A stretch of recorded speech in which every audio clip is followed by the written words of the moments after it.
Dejusticia.net, tu academia de oposiciones de justicia online, patrocina este vídeo. Dejusticia.net. Muy buenas a todos y a todas, mi nombre es John Fernández, soy abogado, profesor particular de Derecho y en el vídeo de hoy vamos a ver la 31ª parte de mi curso online sobre la Ley 40/2015.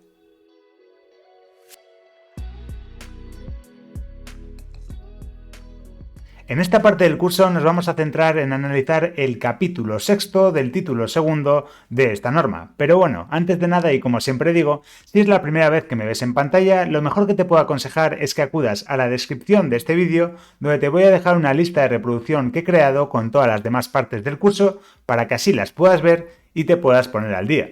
Si ya lo has hecho, te doy la bienvenida a esta 31ª parte del curso online, donde tal y como te adelantaba vamos a centrarnos en el capítulo 6 del título 2 de esta Ley 40/2015 y en concreto vamos a ver todos y cada uno de sus artículos, es decir, desde el artículo 118 al artículo 127, ambos incluidos. ¿Qué es lo que vamos a estudiar en la clase de hoy entonces? Vamos a estudiar los consorcios y para ello, como siempre, vamos a acudir al artículo 84 para entender que todo esto deriva de la composición y clasificación del sector público institucional estatal. En su día ya estuvimos viendo que integraban el sector público institucional estatal las siguientes entidades. Ya hemos hablado largo y tendido de los organismos públicos vinculados o dependientes de la Administración General del Estado. También estuvimos hablando de las autoridades administrativas independientes. La semana pasada, de hecho, estuvimos hablando sobre las sociedades mercantiles estatales. Y en esta videoclase vamos a tratar los consorcios. ¿Vale? Hecha esta pequeña introducción, ahora sí que sí, vamos ya con el artículo 118, vamos a comenzar este capítulo 6 del título 2, vamos con el artículo 118 para entender bien la definición y las actividades propias de los consorcios. Esto es algo fundamental, algo importantísimo este artículo 118, ya que sin él difícilmente vamos a entender el resto del articulado de este capítulo. Así que lo entendemos bien. Artículo 118, primera parte, nos dice: los consorcios son entidades de derecho público con personalidad jurídica propia y diferenciada, creadas por varias administraciones públicas o entidades integrantes del sector público e institucional, ya sean entre sí o con participación de entidades privadas. Esto es fundamental, esto es importantísimo, como os decía, ¿vale? Los consorcios al final son entidades que se crean por varias administraciones públicas o por varias entidades integrantes del sector público institucional, como veíamos en el artículo 84 varios ejemplos, se juntan y crean ese consorcio, ¿vale? Se juntan entre sí y crean ese consorcio. O incluso cabe la posibilidad, en determinadas circunstancias, que se formen entre esas administraciones públicas o esas entidades integrantes del sector público institucional con participación de entidades privadas, ¿vale? Pero eso es una posibilidad que existe. No siempre tiene que haber entidades privadas y unas entidades privadas solo no formarían los consorcios, ¿vale? Tienen que estar sí o sí o administraciones públicas o entidades integrantes del sector público e institucional. ¿Y para qué? ¿Para qué se crean? ¿Para qué se juntan entre sí creando este consorcio? Pues para el desarrollo de actividades de interés común a todas ellas dentro del ámbito de sus competencias. ¿Vale? Bien, perfecto. Pues ahora, como siempre, vamos a poner aquí un POSIT con un ejemplito. El ejemplo que os traigo hoy es el Consorcio de las Aguas de Bilbao, ¿vale? El Consorcio de Aguas de Bilbao, Vizcaya, es la entidad responsable de la gestión en red primaria, tanto del abastecimiento de agua potable como del saneamiento de las aguas residuales de aproximadamente 1 millón de habitantes en Vizcaya. Y está integrado por 97 municipios y además de ello por la Diputación Foral de Vizcaya y el Gobierno vasco, sin perjuicio de mantener convenios de colaboración con distintas entidades locales, ¿vale? Los municipios que integran son los que veis aquí en azul y de hecho aquí nos habla de todos ellos, ¿vale? Todos estos municipios y además, como nos dice aquí, la Diputación Foral de Vizcaya y el Gobierno vasco son los que integran el Consorcio de Aguas de Bilbao, ¿vale? El Consorcio de Aguas de Bilbao, al ser un consorcio, ya lo estudiaremos un poquito más adelante, tiene sus propios estatutos. Los estatutos los podéis también descargar de su propia página oficial. Y aquí nos habla de ello mismo en la Constitución, pues que ¿qué es? Es un consorcio local, como ya os acabo de explicar, constituido el 17 de marzo de 1967 entre los municipios que figuran ahí y se va a regir por los presentes estatutos y en lo no previsto por la normativa local aplicable en cada caso. Y luego además incluso nos dicen que en lo no previsto, en una disposición adicional que tiene estos estatutos, que en lo no previsto por los mismos, se va a regir también por la Ley 40/2015. ¿Vale? Pues ese es el ejemplo que os pongo hoy, Consorcio de Aguas de Bilbao. Perfecto, pues entendido esto, la definición con el ejemplo, nos dicen en su apartado segundo de este artículo 118 que los consorcios podrán realizar actividades de fomento, actividades prestacionales o de gestión común de servicios públicos y cuantas otras estén previstas en las leyes. ¿Vale? Pues en ese caso, en el ejemplo que os he puesto, para el abastecimiento, para el tratamiento de residuos de las aguas de Vizcaya principalmente.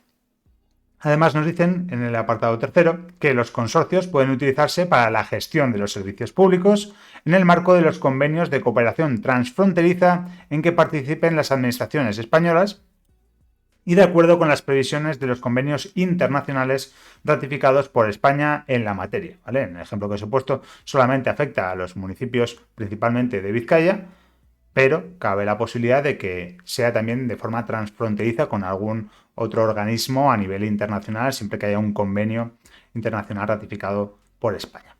Y en la denominación de los consorcios debe figurar necesariamente la indicación de consorcio o su abreviatura C. Pues en este caso, muy claro el ejemplo, ya que como vemos aquí, se llama Consorcio de Aguas de Bilbao Vizcaya. ¿Vale? Perfecto, pues lo dicho. Artículo 118, ejemplo también entendido, vamos con el 119 para ver el régimen jurídico. En cuanto al régimen jurídico, muy sencillo, los consorcios se van a regir principalmente por lo establecido en esta ley, en la normativa autonómica de desarrollo y, como ya os adelantaba desde un principio, también en sus estatutos, que ya hemos visto con el ejemplo que sí que tienen estatutos.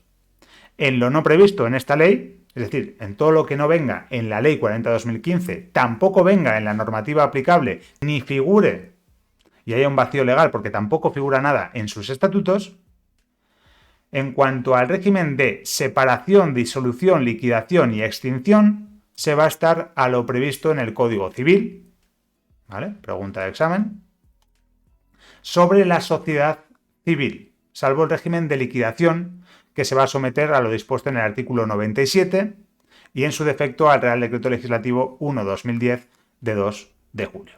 ¿Vale? Es decir, principalmente separación y disolución y extinción, ¿vale? Separación, disolución y extinción va a estar a lo que diga primero la Ley 40/2015, la normativa autonómica de desarrollo y luego sus estatutos, y si no viene así regulado, pues va a estar a lo que se dice en el Código Civil sobre la sociedad civil, y en cuanto al régimen de liquidación va a estar a lo que diga el artículo 97 y al Real Decreto Legislativo 1/2010 de 2 de julio.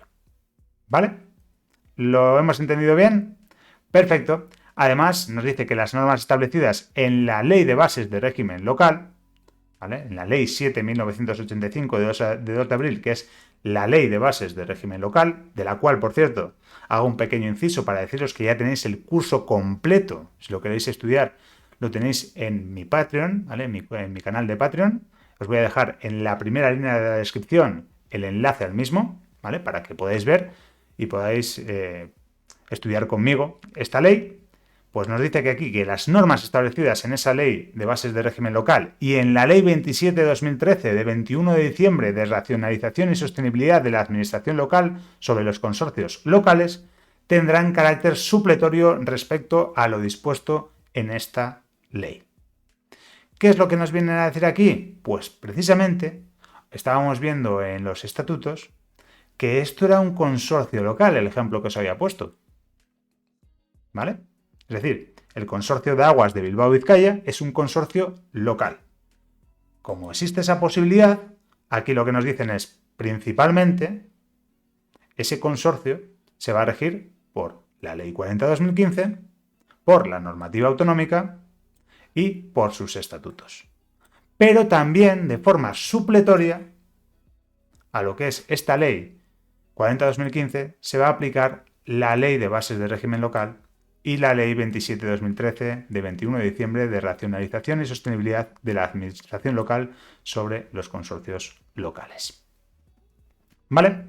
Se entiende, ¿no? Régimen jurídico, nada, sencillito, qué normas vamos a aplicar. Y ahora vamos a ver el régimen de adscripción. El régimen de adscripción sí que tiene un poco más de dificultad, ¿vale? Ahí vienen ciertos términos y cierta manera de explicarse esta norma en este artículo que suele complicar bastante a los opositores. Así que vamos a ver si lo entendemos bien desde el principio, ¿vale?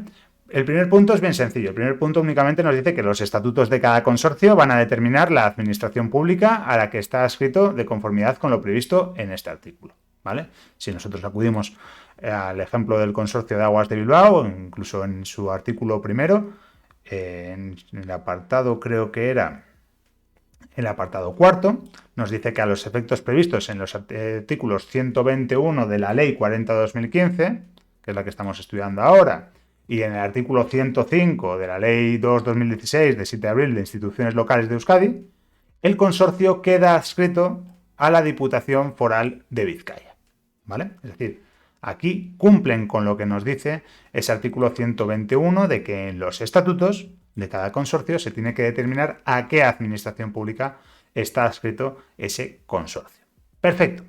Pero nos dice, de acuerdo con lo previsto en este artículo, ¿y cuáles son las normas para determinar a qué organismo, a qué entidad está adscrito, a qué administración pública queda adscrito ese consorcio? Pues esas normas, esos criterios a seguir, vienen en el apartado segundo, que establece lo siguiente, nos dice, de acuerdo con los siguientes criterios, ordenados por prioridad en su aplicación y referidos, ojo, a la situación en el primer día del ejercicio presupuestario, el consorcio va a quedar adscrito en cada ejercicio presupuestario y por todo este periodo a la administración pública que, y nos marcan ciertas normas a seguir, ¿vale? Aquí, estas son las normas que se siguen de forma prioritaria.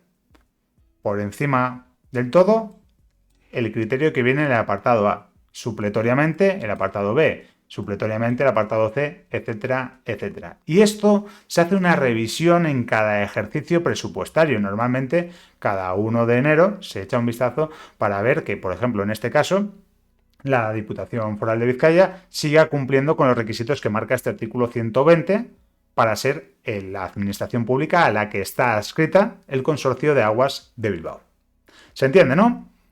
Hecha esta explicación, vamos a ver un poquito por encima, luego ya esto tocará hincar un poquito los codos y estudiarlo bien, pero vamos a ver un poco por encima qué es lo que nos dice cada uno de estos criterios a seguir. Repito, por orden de prioridad y referidos a la situación en el primer día del ejercicio de presupuestario, es decir, cada 1 de enero normalmente.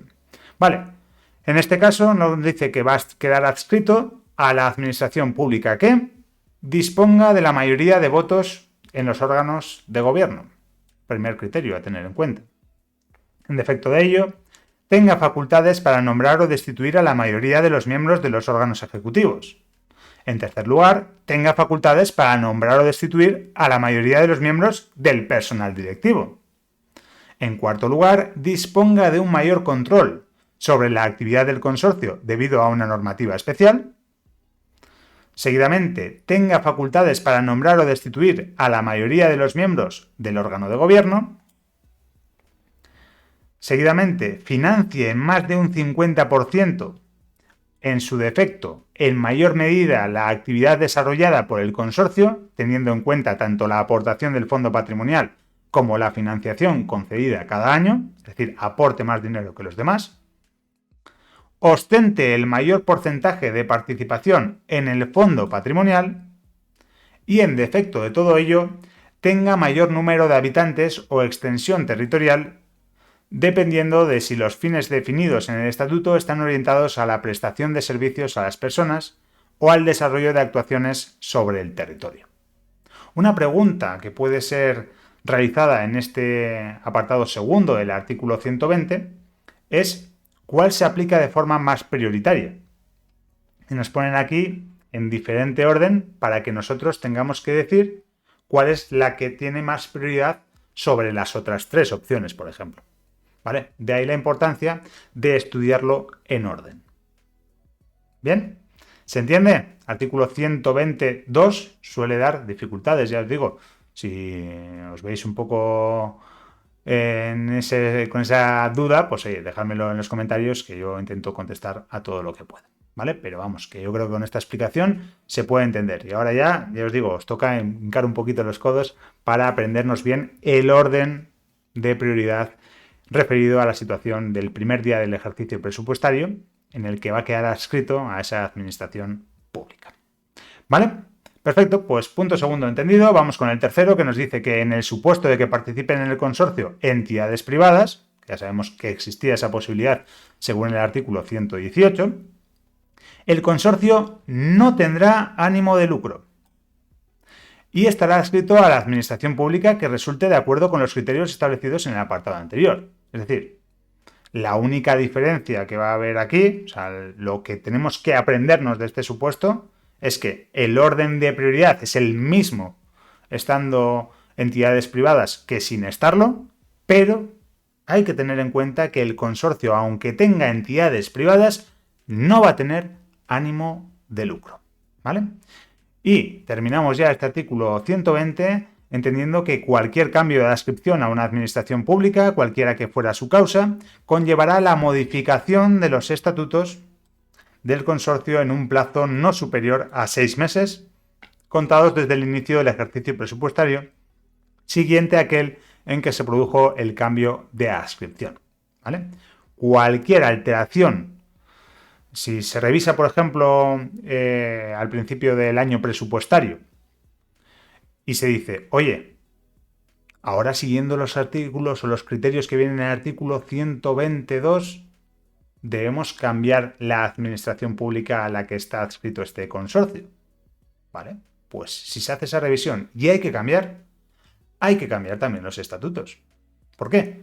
Siguiendo con el ejemplo de antes, aquí en el estatuto del Consorcio de Aguas de Bilbao nos dice que el consorcio queda adscrito a la Diputación Foral de Vizcaya.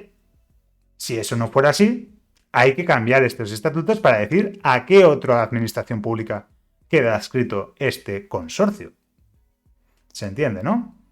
¿Y cuándo hay que hacer esa modificación? Pues plazos importantísimos en un plazo no superior a 6 meses contados desde el inicio del ejercicio presupuestario siguiente a aquel en que se produjo el cambio de adscripción. ¿Vale? Régimen de adscripción yo creo que es lo más complicado que igual tiene todo este capítulo, pero creo que se entiende bastante bien con esta explicación. Así que sin más preámbulos vamos a pasar a algo bastante más sencillo, que sería el régimen de personal. Artículo 121 simplemente nos dice que el personal al servicio de los consorcios podrá ser funcionario o podrá ser laboral y habrá de proceder de las administraciones participantes. ¿Vale? Pues en este caso, pues de la agrupación de los municipios o de la Diputación Foral de Vizcaya, del Gobierno vasco, en el ejemplo que os ponía, en cuyo caso su régimen jurídico será el de la Administración Pública de Adscripción y sus retribuciones en ningún caso podrán superar las establecidas para puestos de trabajo equivalentes en aquella. ¿Vale? Es decir, le van a pagar lo mismo que si estuviesen trabajando para esa administración pública a la que están adscrito ese consorcio. ¿Vale? En cuanto a eso que os destaco de si puede ser personal funcionario o personal laboral, todo esto es algo que también lo hemos desarrollado en el Estatuto Básico del Empleado Público. Os decía, oye, la Ley de Bases de Régimen Local ya la tenéis disponible de forma completa, actualizada, en mi canal de Patreon. Pues lo mismo os puedo decir y os puedo hablar hoy de esto, ¿vale? Justo esta semana en la que estoy subiendo este vídeo, acabamos de terminar de explicar todos los artículos del Estatuto Básico del Empleado Público. Así que ya sabes, si quieres una ayudita extra con el mundo de tus oposiciones, primera línea de la descripción, ¿vale? Ahí explicamos, te hago un pequeño resumen, ahí explicamos que hay 4 tipos de empleados públicos. Tendríamos los funcionarios de carrera, los funcionarios interinos, el personal laboral y el personal eventual. Pues aquí lo que nos dicen es simplemente que el personal puede ser o funcionario o puede ser laboral.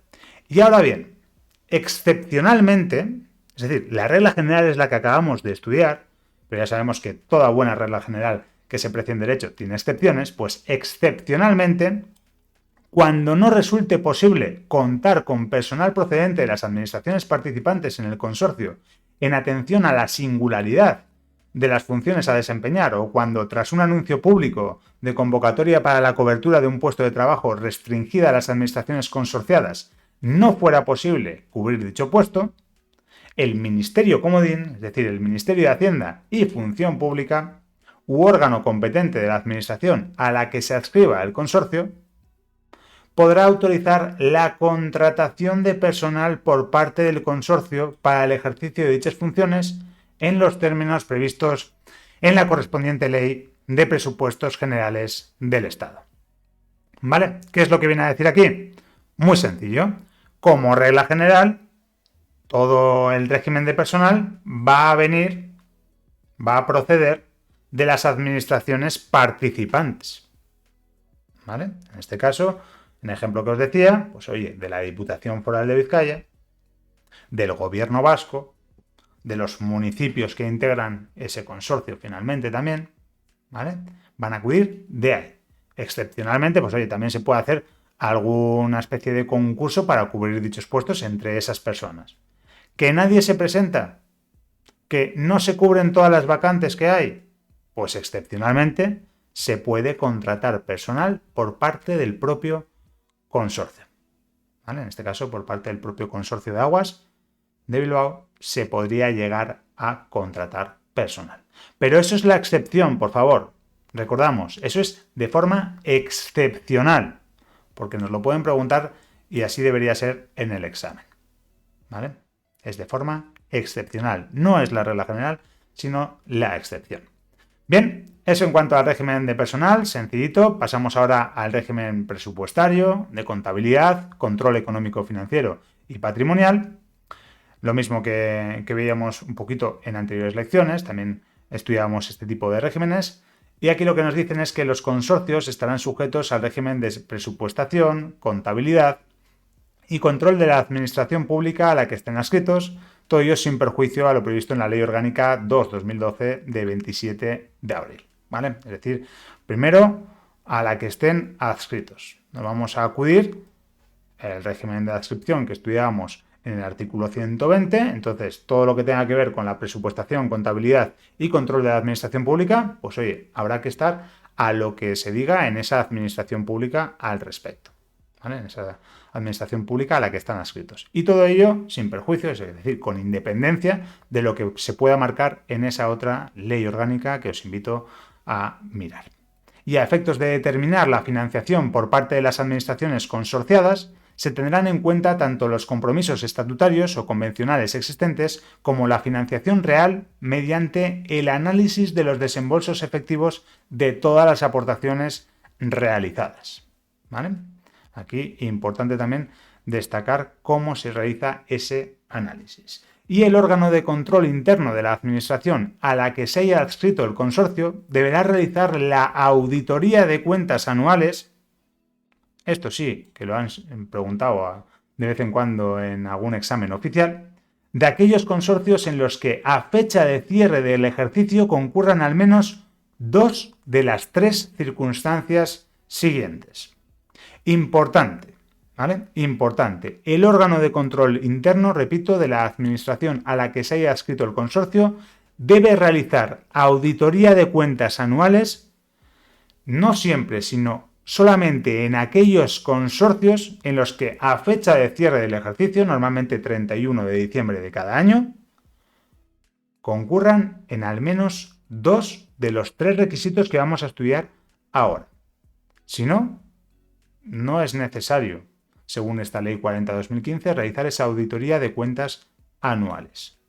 Ahora bien, si cumplen al menos 2 de los 3 requisitos que vamos a estudiar, ahora sí. ¿Vale? Es necesario hacer una auditoría de cuentas anuales. ¿Cuáles son los requisitos? Los requisitos serían que el total de las partidas del activo supere 2.400.000 euros Otro requisito posible sería que el importe total de sus ingresos por gestión ordinaria en el caso de los consorcios del sector público administrativo o la suma del importe de la cifra de negocios más otros ingresos de gestión en el caso de los pertenecientes al sector público empresarial sea superior también a esa cifra, a los 2.400.000 euros, o que el número medio de trabajadores empleados durante el ejercicio sea superior a 50. Si se cumplen al menos 2 de estos 3 requisitos, se tiene que hacer una auditoría de cuentas anual por el órgano de control interno de la administración.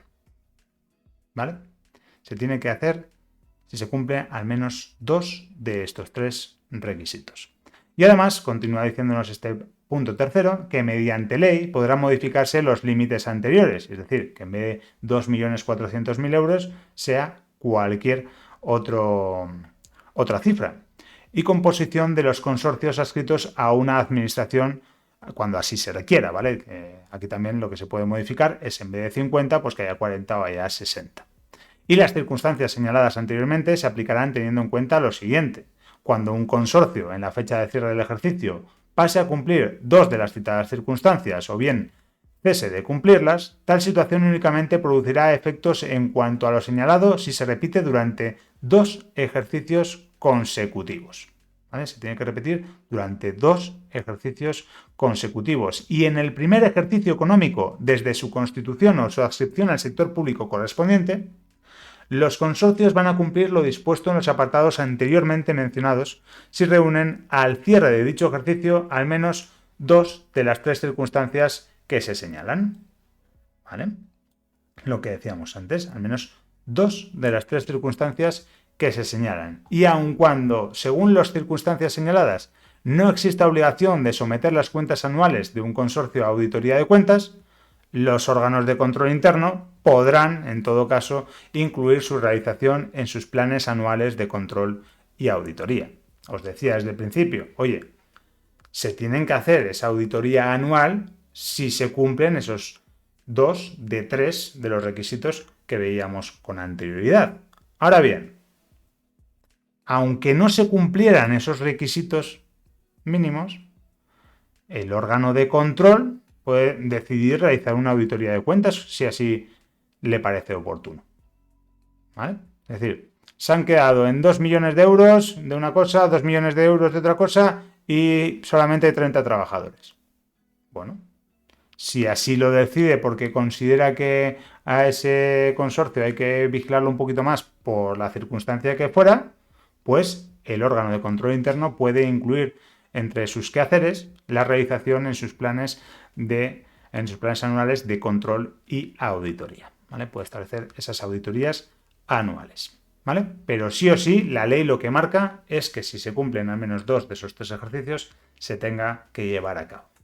Además, en el apartado cuarto se establece que los consorcios deberán formar parte de los presupuestos e incluirse en la cuenta general de la Administración Pública de adscripción. Y los consorcios se van a regir por las normas patrimoniales de la Administración Pública. ¿Qué Administración Pública? Pues obviamente a la que van a quedar adscritos según el artículo 120 y según sus estatutos, ¿vale? En el caso que os ponía, repito, sería a la Diputación Foral de Vizcaya. ¿Vale?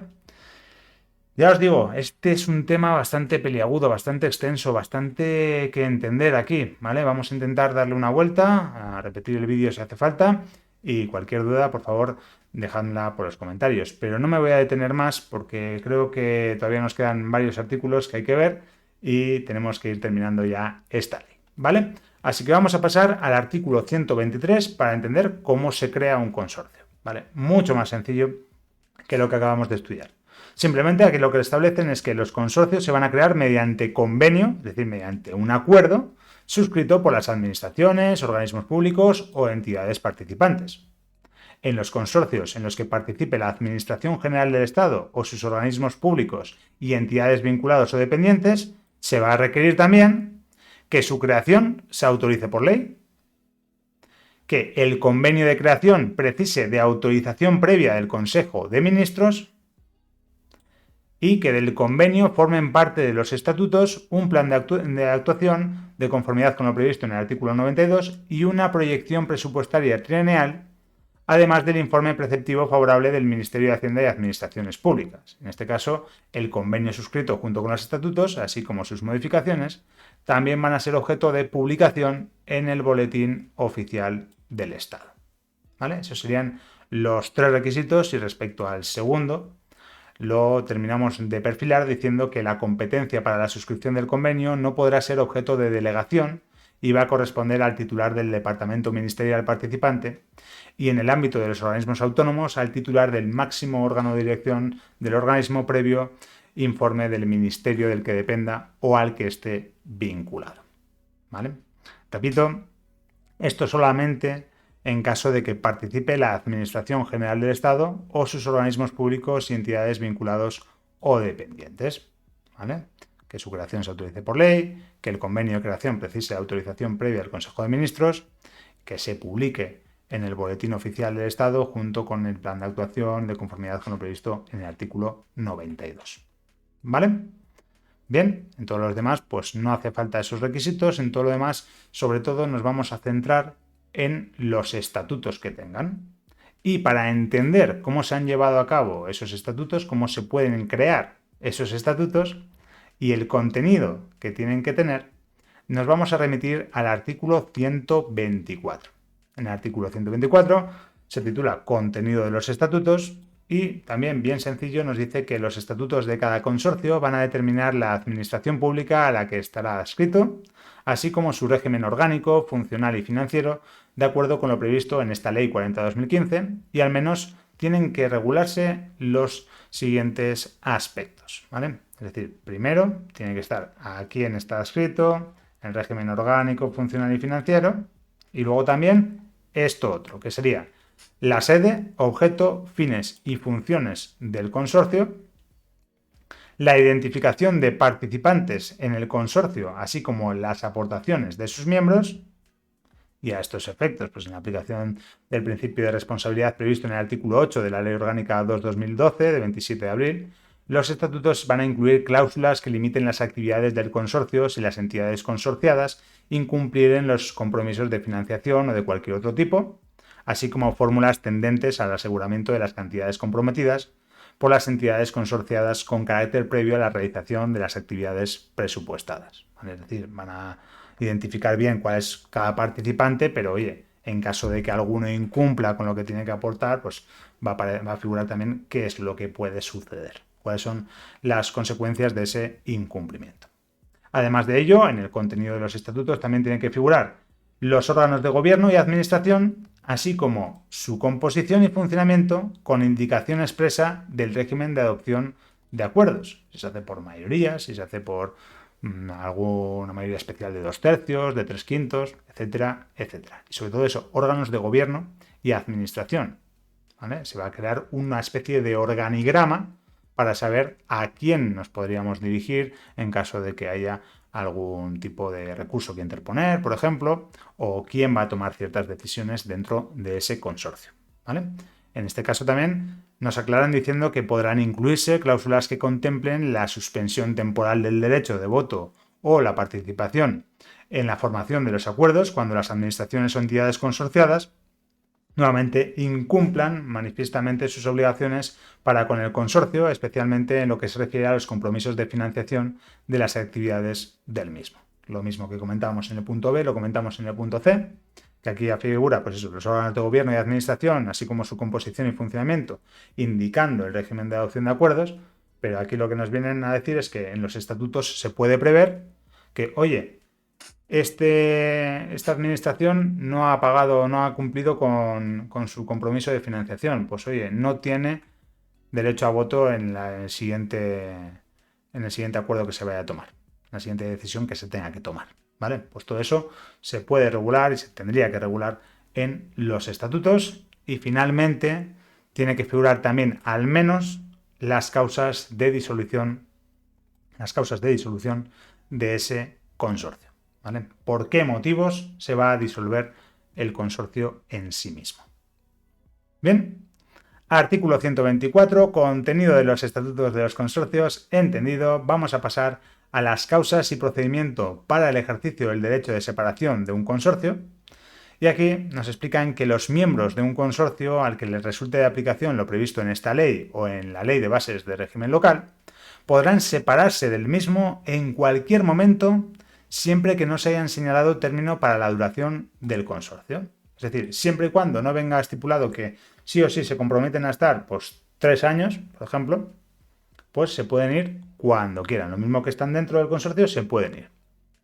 Y cuando el consorcio tenga una duración determinada, cualquiera de sus miembros también podrá separarse antes de la finalización del plazo si alguno de los miembros del consorcio hubiera incumplido alguna de sus obligaciones estatutarias y en particular aquellas que impidan cumplir con el fin para el que fue creado el consorcio, como es la obligación de realizar aportaciones al fondo patrimonial. Es decir, si se han comprometido, por ejemplo, a los 3 años que os decía, pues en ese caso no se puede ir tan fácilmente cualquiera.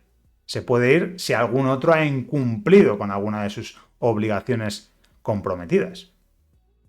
¿Vale? Y sobre todo cuando se está hablando de la obligación de realizar aportaciones al fondo patrimonial. Si hay un incumplimiento, pues cualquier otro puede decidir dejar el consorcio, porque no solamente va a estar aportando él.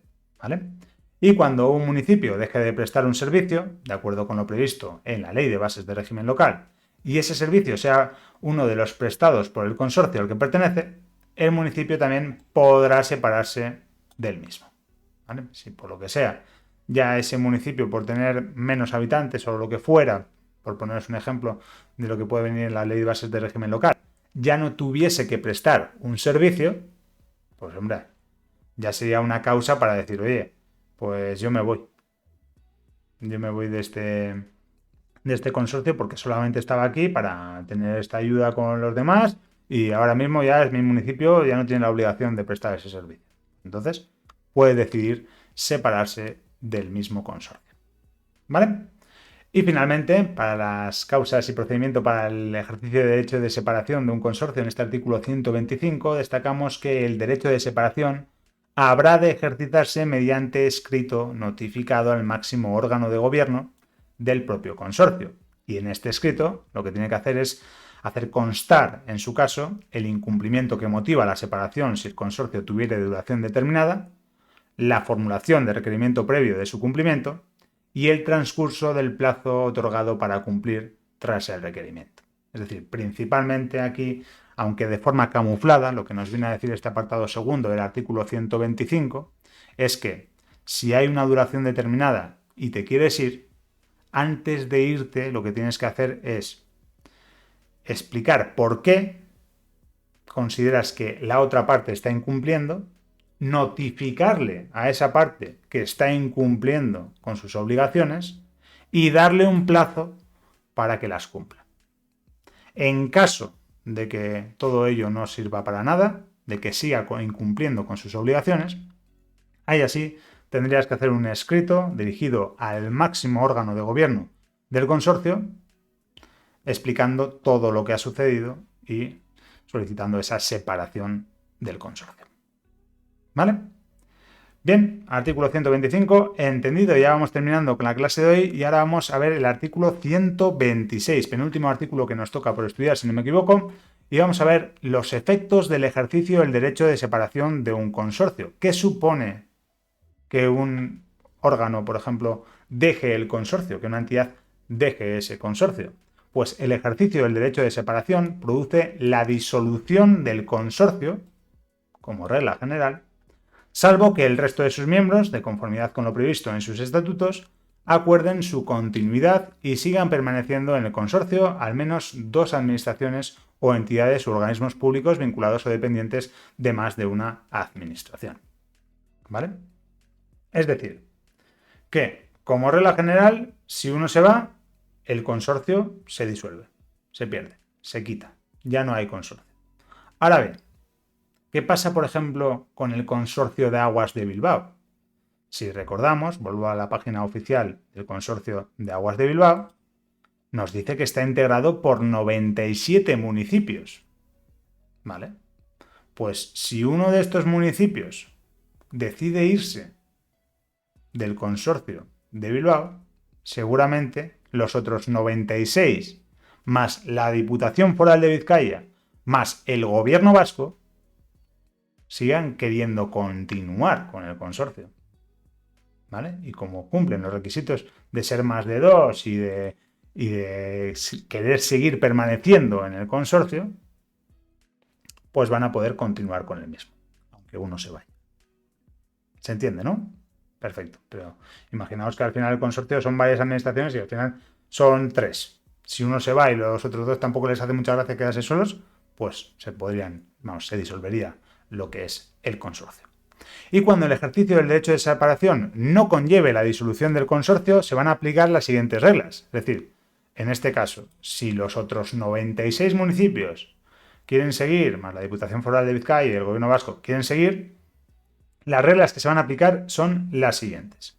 Primero, se va a calcular, o a recalcular, por decirlo así, la cuota de separación que corresponda a quien ejercite su derecho de separación, de acuerdo con la participación que le hubiere correspondido.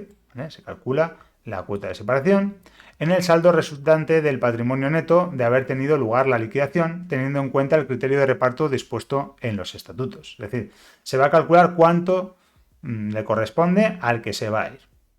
Y a falta de previsión estatutaria, se va a considerar cuota de separación la que le hubiera correspondido en la liquidación. Es decir, primero, para calcular eso se va a mirar lo que venga a los estatutos. Si no dice nada en los estatutos acerca de cómo se lleva a cabo la liquidación, pues se va a llevar a cabo conforme a si se hubiera liquidado del todo.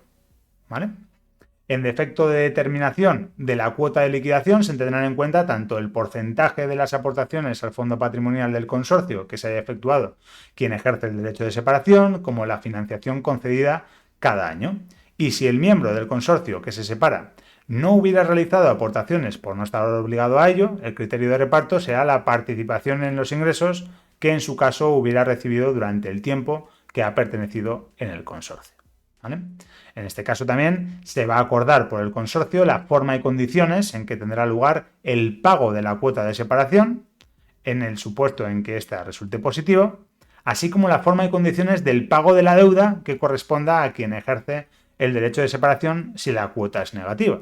Es decir, aquí caben dos posibilidades: que se vaya y que le correspondería ser acreedor de una deuda, es decir, tener que llevarse dinero porque están en saldos positivos en ese consorcio, entonces se va a acordar cuál es la forma de pagarle al que se va, pero también cabe la segunda posibilidad, de que se vaya y el consorcio esté generando pérdidas. Entonces se tiene que establecer la forma en la que va a pagar para poder irse. ¿Se entiende, no?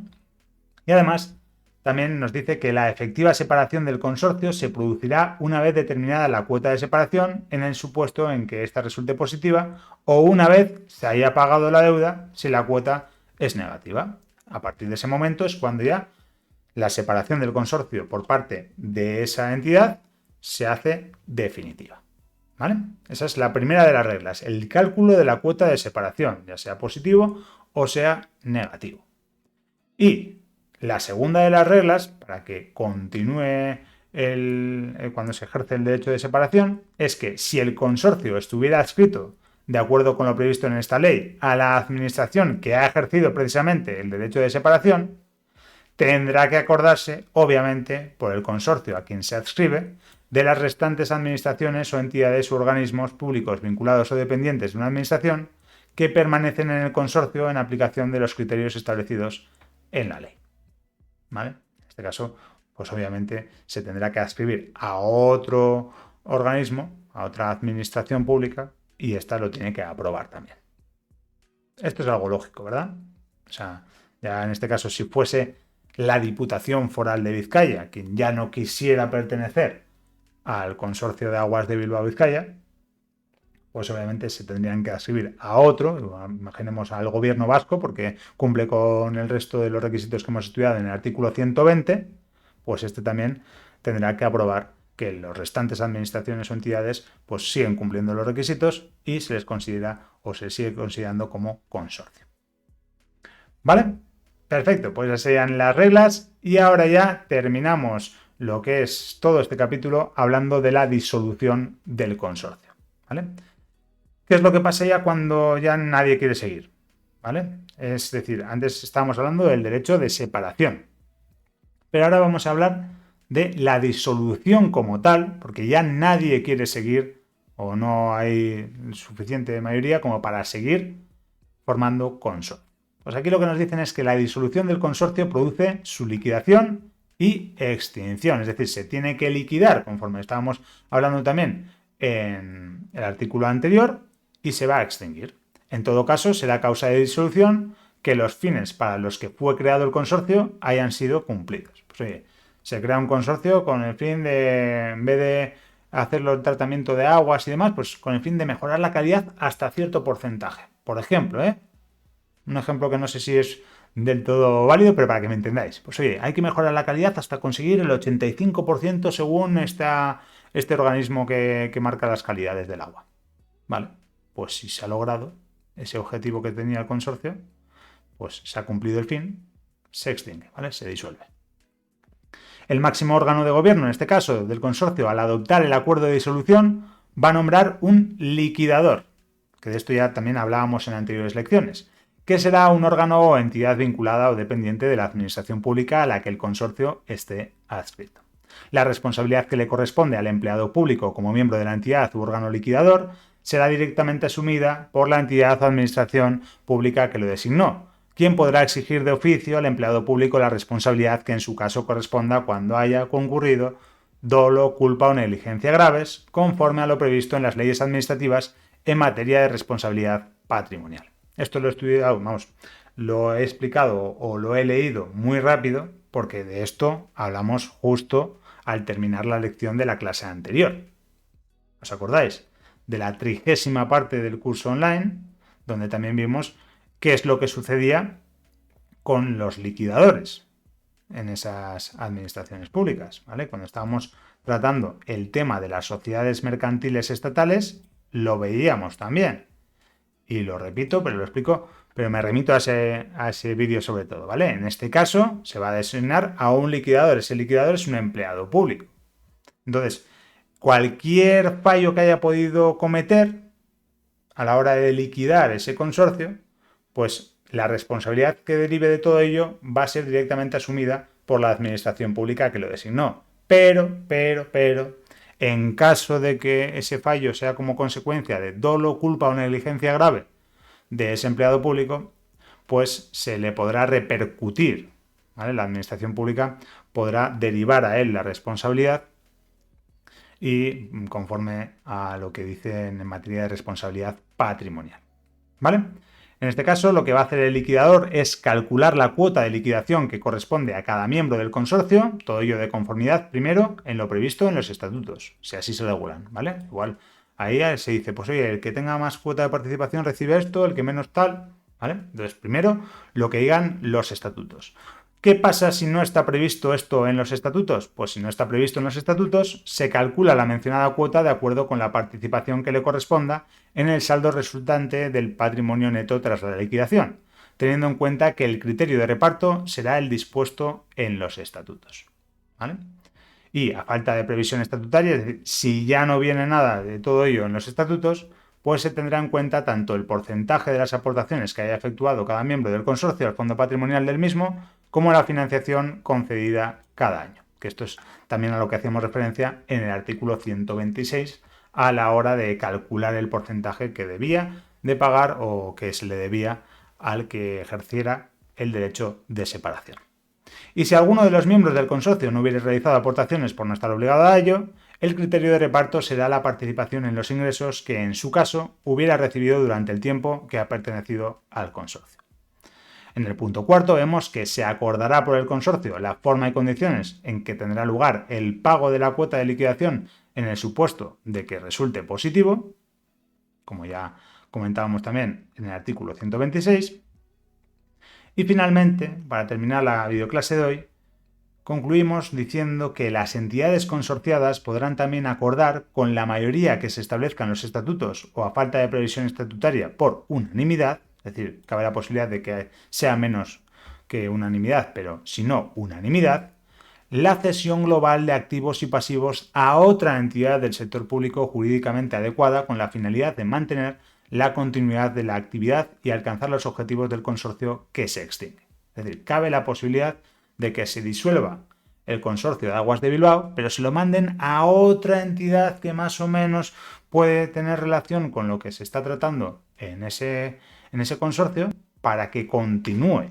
¿Y cómo se va a decidir si se traspasa o no se traspasa todos esos, la cesión global de activos y pasivos? Pues primero, por el régimen de mayorías establecido en los estatutos y en defecto de ello, por unanimidad. Y finalmente lo que nos dicen es que la cesión global de estos activos y pasivos va a implicar la extinción sin liquidación del concurso cedente. ¿Por qué? Porque no se liquida al haberse traspasado, al haberse cedido globalmente todos los activos y pasivos. En cualquier otro supuesto, sí que se tendría que llevar a cabo la liquidación conforme a lo que hemos estudiado en este artículo. Bien, pues con esto daríamos por terminado el capítulo sexto del título segundo relativo a los consorcios. Una clase bastante extensa, bastante dura, que espero que haya podido amenizar un poquito, pero es bastante complicado, ¿vale? En la ley 39 sé que os podía poner muchos más ejemplos, pero aquí con esta ley 40 resulta un poco más complicado y espero que por lo menos os haya amenizado un poco lo que es esta tarea tan dura que os toca estudiar. Dicho esto, os diré que la semana que viene continuaremos viendo este artículo 84, desarrollando este artículo 84 a través de las fundaciones del sector público, ¿vale? A través del capítulo séptimo del título segundo. Continuaremos desarrollando estas entidades del sector público institucional, ¿vale? Estas entidades que integran el sector público institucional estatal. Así que nada, si no te lo quieres perder, ya sabes lo que tienes que hacer. Suscribirte al canal si aún no lo estás de forma completamente gratuita, activar la campanita para que YouTube te avise de cuando subo un nuevo vídeo, darle me gusta a este para hacérmelo saber y sobre todo, y lo más importante, es compartir este vídeo con más gente para así poder ayudarles y para que así esta gran familia que juntos estamos creando pueda seguir creciendo.